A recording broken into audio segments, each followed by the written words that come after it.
Hello everyone. Welcome to the channel. Now in this video, I will show and tell you how to sign out of Google account from iPhone. Please subscribe to the channel. Watch the video to the end. Like it. Let's get started. To do this, you need to go to Settings. Then we scroll down and find Mail. Here we open Accounts. Then we select Gmail. And to log out of the account, we press Delete Account. Don't worry, we'll still have the actual account.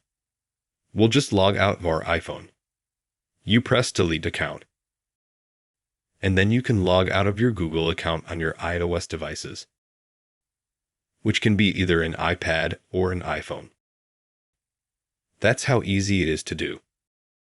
But if you liked this video, you can give it a like, subscribe to the channel. Thank you all for watching this video to the end. Goodbye.